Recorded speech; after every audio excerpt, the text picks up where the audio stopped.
Titanoboa পৃথিবীর এক অদ্ভুত সাপ,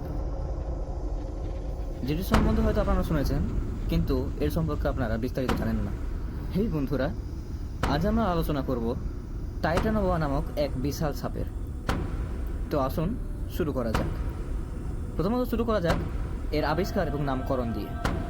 পৃথিবীর ইতিহাসে একসময় এমন এক দৈত্যাকার সাপ বিচরণ করত যার নাম টাইটানোবোয়া।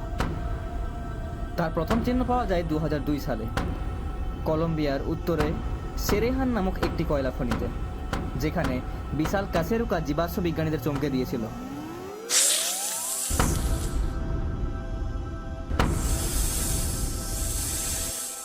এরপর 2009 সালে বিখ্যাত পলিওন্টোলজিস্ট জেসন হেড ও তার দল এই বিশাল সাপের আনুষ্ঠানিক নামকরণ করেন টাইটানোবোয়া করেনজেনেসিস।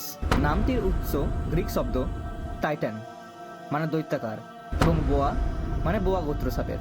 এর প্রজাতি শেষাংশ হলো সেরেনজেনোসিস, অর্থাৎ এরা যে অঞ্চল থেকে এসেছে সেই অঞ্চলের নাম হলো সেরোহান, এবং এই সেরোহান থেকে উঠে এসেছে সেরেনজেনোসিস শব্দটি, যেখানে এই অসাধারণ জীবাশ্ম পাওয়া যায়। এ যেন প্রকৃতির এক বিস্ময়কর উপহার, পৃথিবীর অতীতের গভীর থেকে উঠে আসা এক রোমাঞ্চক কাহিনী।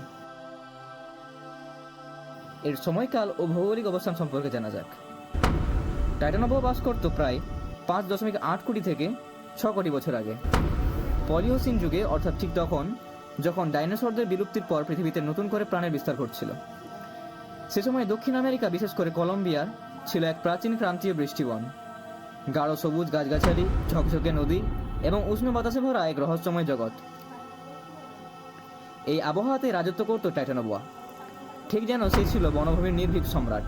তো চলুন আসা যাক এরপরে এর দৈর্ঘ্য নিয়ে আলোচনা করা যাক।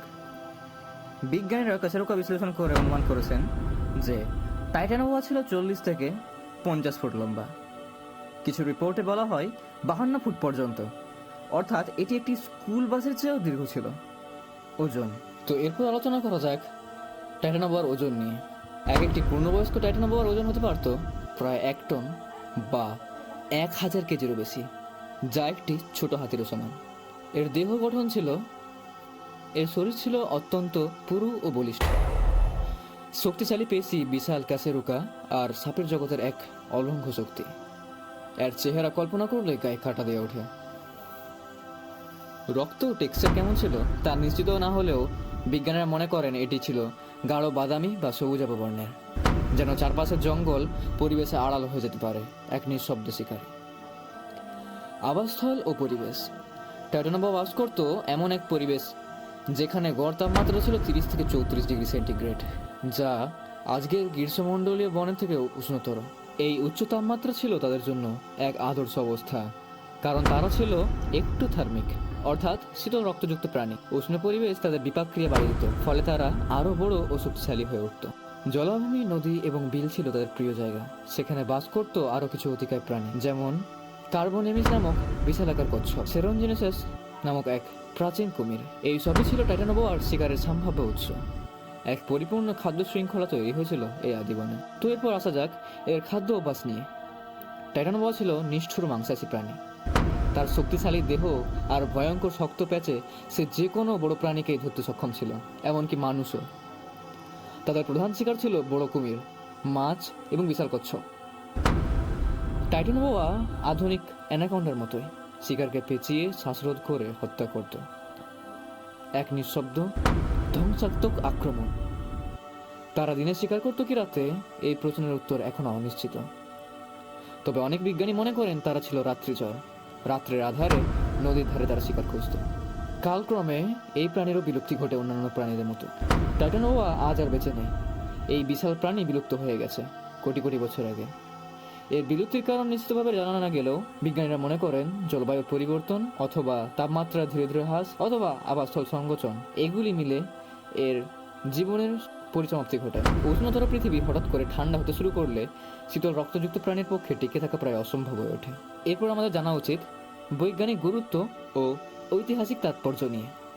টাইটানোবোয়ার আবিষ্কার বিজ্ঞানের জগতে এক বিপুল পরিমাণে বিপ্লব ঘটায়। এটি প্রমাণ করে যে ডাইনোসরদের বিলুপ্তির পরও বিশাল সরীসৃপের আবির্ভাব হয়েছিল। পরিবেশের উষ্ণতা ও প্রাণীর আকারের মধ্যে গভীর সম্পর্ক আছে। এবং পলিওসিন যুগের পরিবেশ ছিল কতটা বৈচিত্র্যময় ও প্রাণবন্ত। এটি আমাদের শেখায় প্রকৃতি সবসময় আশ্চর্যজনক, কখনো কখনো ভয়াবহ রকমের বিশাল। তো শেষমেশ আলোচনা করা যাক আজকের দিনে টাইটানোবোয়া নিয়ে। আজ এই দৈত্যাকার সাপের একটি পূর্ণাঙ্গ প্রতিকৃতি লাইফ সাইজ রেপ্লিকা রাখা হয়েছে ওয়াশিংটন ডিসির Smithsonian National Museum of Natural হিস্ট্রিতে, যেখানে দর্শকরা দাঁড়িয়ে থাকতে পারেন টাইটানোবোয়ার পাশেই। দেখতে পারেন কতটা লম্বা, কতটা বিশাল ছিল এই প্রাণী।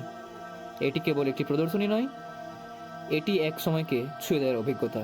এরকম আরও নিত্য নতুন ভিডিও পাওয়ার জন্য আমার এই চ্যানেল নেচার স্কোরকে সাবস্ক্রাইব করে পাশে থাকুন।